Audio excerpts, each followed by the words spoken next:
여러분 혹시 점 같은 거 보신 적 있으신가요? 왜 우리 사주 철학이라든지 타로카드, 신점과 같은 이런 것들 말이죠. 한 번은 댓글을 통해 이런 질문을 주신 구독자분이 계세요. 신점의 원리는 어떤 건가요? 라고 질문을 주신 겁니다. 하여 당시엔 제가 깨달음의 깊이가 아직 거기까지는 미치지 못한 것 같아서 답변을 드리기 어려울 것 같다라는 답변을 드린 적이 있었는데, 그 이후로 계속 고민해봤어요. 신점의 원리는 무엇일까? 진짜 귀신을 통해 과거, 현재, 미래를 들여다보는 것일까? 과거, 현재, 미래를 들여다볼 수 있는 존재라 함은 어쩌면 지금까지 제가 전한 그런 고차원적 존재라 할 수도 있지 않은가? 게다가 다양한 선택지까지 전해준다라는 점에서 용하다라는 무당의 경우엔 그럼 그 무당은 그 5차원적 존재와 직접적으로 소통을 나누는 자들인가? 정말 가지각각의 가설을 내세우며 생각에 생각을 거듭 이어가던 중에 문득 한 가지 깨달음이 찾아오기 시작했습니다. 자, 일단은 서두에 분명하게 말씀드리는 건 저는 귀신의 존재를 보지 못하고요. 듣지도 못하기 때문에 그들이 정확히 어떤 논리로 어떻게 점을 치는지에 대해서는 구체적으로 알긴 어렵습니다. 다만 저의 그 5차원적 이해를 바탕으로 그 원리를 한번 유추해 본 것이며, 더 나아가 이번 영상의 메인 주제와 그리고 그에 대한 저의 인사이트를 덧붙여서 여러분에게 메시지를 전해드리도록 하겠습니다. 일단 한 가지 분명한 건 귀신이 지금까지 제가 전한 그 5차원적 존재일 리 없다라는 겁니다. 왜냐하면 지금까지 제가 전한 그 5차원적 존재라 함은 여러분 자신 안에 잠들어 있는 그 거인을 가리키는 말이었고, 그 거인이라고 함은 본질적으로 보았을 때 바로 나 자신이었죠. 그래서 이 개념에 대해서는 분명히 오해는 없으셨으면 좋겠고요. 자, 조금 더 정확하게 한번 풀어보도록 하겠습니다. 일단 귀신이라는 존재는 분명 우리 눈에 보이지 않고 느껴지지 않기 때문에 이 3차원 세계에 같은 차원에 살아가는 존재는 분명 아닐 거예요. 만약 이 진짜 귀신이라는 존재가 존재한다면 이 3차원 세계 외에 더 고차원 세계에 존재하는 자들일 겁니다. 사실 이에 대해서는 진짜 귀신이 있다 없다 라고 제가 판단할 수는 없을 것 같아요. 사실 있다고 하더라도 어쩌면 하나의 점으로 구성된 세계인 0차원의 세계에서는 이 귀신이라는 존재도, 그리고 나도, 이 세계도 사실 모두 하나의 점으로 존재하는 자들이겠죠. 하나는 전체, 전체는 하나라는 이 문장이 완성되는 차원이 바로 0차원의 세계이기 때문입니다. 아무튼 귀신의 존재 유무와 그에 대한 추론은 여러분의 열린 결말로 여러분의 상상에 더 맡기도록 할게요. 중요한 건 이번 영상에서 전해드릴 본격적인 메시지인데요. 거기에 좀 더 집중해 보도록 하겠습니다. 이번 영상에서 전해드릴 본격적인 메시지라 함은, 그렇다면 무당은 어떻게 과거, 현재, 미래를 들여다보는 것일까? 진짜 귀신이 과거, 현재, 미래를 들여다본 이후에 그에 대한 정보를 무당에게 전해주는 것일까? 그리고 이번 영상의 메인 주제인 그렇다면 그 과거, 현재, 미래를 들여다본다라고 하는 그 무당의 존재는 왜 과거를 맞추는 무당은 여러 존재하지만 미래를 정확히 맞추는 무당은 왜 소수에 불과할까? 아니, 그 소수의 용한 무당이라도 정말 미래를 맞출 수 있는 것일까? 자, 이에 대해서 한번 본격적으로 풀이해 보도록 할게요. 우선 무당이 과거, 현재, 미래를 들여다보는 원리에 대해 저는 이런 결론을 내렸습니다. 무당은 과거, 현재, 미래를 들여다보는 자가 아니다 라고 말이죠. 그러니까 지금까지 저와 나누었던 이런 고차원적 존재가 우리의 과거, 현재, 미래의 정보를 총체적으로 들여다보듯이 그런 형태로 들여다보는 게 아니라는 거예요. 좀 더 정확히 말씀드리자면 오히려 과거, 현재, 미래를 맞춘다라기보다는 지금 무당의 눈앞에 놓여있는 바로 여러분이라는 존재, 여러분이라는 존재를 더 직접적으로 들여다보는 겁니다. 자, 여러분 한번 자신을 한번 되돌아보면서 생각해 볼게요. 여러분은 오늘 왜 그 옷을 입었나요? 꼭 그 스타일이어야만 했나요? 몸의 체형은 또 왜 그런 체형이죠? 그리고 왜 그런 눈빛을 하고 있고 또 왜 지금과 같은 그런 생각을 하고 계신 건가요?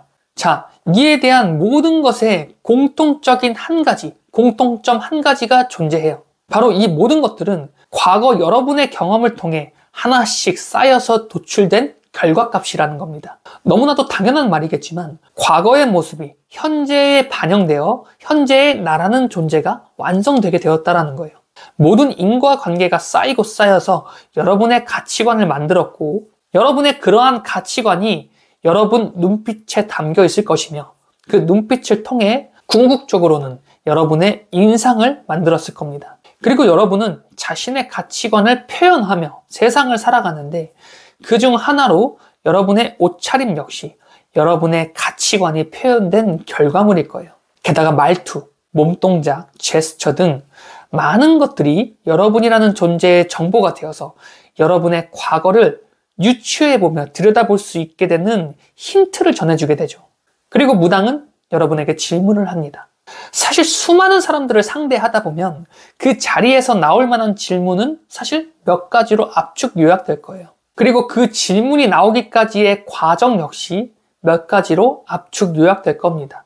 그리고 이는 곧 우리의 인생의 흐름과도 또 연결되어 있을 거예요. 왜냐하면 우리의 인생 역시 과거, 현재, 미래로 구성되어 있기 때문에 그렇습니다. 자, 무슨 말이냐면 과거로부터 이어져 온 나의 행동 패턴, 습관 같은 것들이 현재 나에게 영향을 또 주게 되죠. 즉, 과거의 경험이 현재의 선택지를 좌지우지하면서 앞으로 일어나게 될 여러 가지의 사건들을 몇 가지의 굵직한 포인트들로 정리 요약해버릴 수 있게 될 겁니다. 흔히 우리 역사는 반복된다고 하잖아요. 자, 그럼 이번 영상의 메인 주제인 왜 과거를 맞추는 무당은 여러 존재할 수 있지만 미래를 맞추는 무당의 존재는 소수일까? 이를 생각해 보기 위해서 한 가지의 가설을 세워보기로 할게요. 예를 들어 과거로부터 이어지는 행동 패턴을 끊어낸 한 인간이 존재한다라고 가정해 볼게요. 예를 들어서 여태 취업에만 목매던 취준생 A가 있다라고 가정해 보겠습니다. 취준생 A가 2024년이 되자 주변에 선포하기 시작했어요. 나 이제부터 취업하지 않을 거야 라고 선포한 거예요. 게다가 매일 아침 이부자리를 정리하면서 명상을 하고 책 읽기를 시작하면서 하루를 시작하기로 합니다. 과거엔 책 따윈 스스로 들여다보는 일이 없었던 A였지만 다시 태어나기로 각오한 이후부터 책을 통해 인생을 설계하기로 다짐한 거예요. 우선 여기까지 가정해본다라고 했을 때 분명 작년까지 취준생 A로 존재하던 A라는 사람은 자신이 취하게 될 미래의 선택지가 단 한순간에 자신의 판단으로 인해서 180도로 미래가 바뀌어 버렸을 거예요. 왜냐하면 과거에서부터 이어져 온 생각의 범위, 행동 패턴 등을 모조리 끊어내고자 다짐했고 오로지 현재 자체에 집중하며 미래를 설계하겠다라는 마음으로 2024년을 살아가기 시작한 겁니다. 그리고 그 순간 A라는 사람 앞에 붙게 될 수식어는 무한한 가짓수로 바뀌어버리게 되었죠. 과거 취준생 A로 살아가게 된 때에는 A가 맞이할 그 다음 챕터는 직장인 A 정도가 되었을 거예요. 직장인이라는 카테고리에 뭐 또 여러 가지의 직업을 각각 대입해 볼 수는 있었겠지만 사실상 뭐 예를 들어 사업가 A, 영업인 A, 프리랜서 A, 디지털 노마드 A, 작가 A, 영화배우 A, 가수 A 등의 뭐 이런 다양한 수식어의 가능성은 불가능에 가까운 수식어였을 겁니다. 하지만 과거의 행동 패턴과 고정된 생각의 그 범위를 깨고 나와버린 순간 A라는 사람 앞에 붙게 될 수식어는 아주 다양한 가능성을 가질 수 있게 되어버린 거예요. 즉 과거로부터 세습된 행동 패턴을 깨어버린 순간 인간이 갖게 될 가능성은 무한하게 되죠.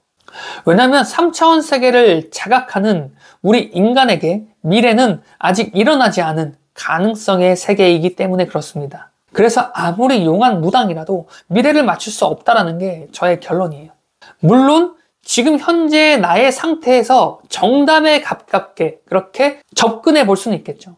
취준생 A라는 사람을 보며 지금까지 취준생 A가 걸어왔던 발자취를 그렇게 따라가다 보면 자연스레 취준생 A가 미래에 어떤 선택을 하게 될지 길이 어느 정도 보이기 때문에 그것에 대한 조언을 해줄 수는 있을 거예요. 게다가 용한 무당이라고 함은 더 많은 사람들을 상대했다라는 타이틀이 될 겁니다. 더 많은 사람들을 상대할수록 더 많은 데이터가 쌓이게 될 것이고 훗날엔 그 데이터만으로도 한 사람의 인생을 쥐었다 폈다 할 정도의 인사이트가 될 겁니다. 자, 여러분, 저도 실제 작년까지만 하더라도 신점을 매년 봤었어요. 지금도 뭐 찾아다니진 않지만 간혹 타로 카드라든지 신점, 사주와 같은 이런 점을 보긴 하거든요. 그런데 제가 이를 통해 확인해 보고자 하는 것은 앞으로 나에게 일어날 일에 대한 그런 사건들을 미리 보기를 위한 것이 아니라 내가 현재 어떤 흐름으로 가고 있는지를 체킹해 보기 위해서 가는 거예요. 그러니까 저 역시 3차원 세계에 존재하며 살아가는 한 인간이기 때문에 필연적으로 과거에 따른 행동 패턴이 계속적으로 생겨날 수밖에 없습니다. 만약 현재 내가 나아가야 할 길을 모르겠거나 또는 무언가 일이 잘 풀리지 않는다거나 뭐 이런 경우라면 무조건 내 상태를 한번 점검해보는 용도로 점을 찾아보는 거예요.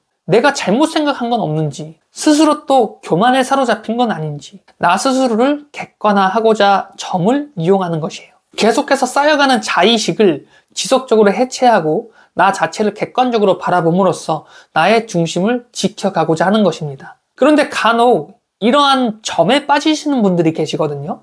그분들을 보면 이런 점과 같은 것들에 자신의 인생을 완전히 투사해버립니다. 여러분, 내 인생의 가능성을 절대 제3자가 점치게 만들지 마세요. 여러분 스스로 내 인생의 미래를 직접 그려가야 합니다. 여러분 이름 앞에 붙을 그 수식어는 여러분이 정해야 돼요. 그게 여러분의 인생이며 여러분이 바라는 진정한 성공의 모습이 될 겁니다. 여러분의 가능성을 믿으세요. 여러분의 전지전능한 능력을 믿으세요. 그 믿음이 하루하루의 작은 성공을 만들어가게 될 것이고 그 작은 성공이 하나씩 모여 반드시 여러분이 바라는 거대한 성공을 끌어당기게 될 것입니다. 여러분은 반드시 성공합니다. 지금까지 드리밍 레오니즘이었습니다. 영상 시청해주셔서 감사합니다.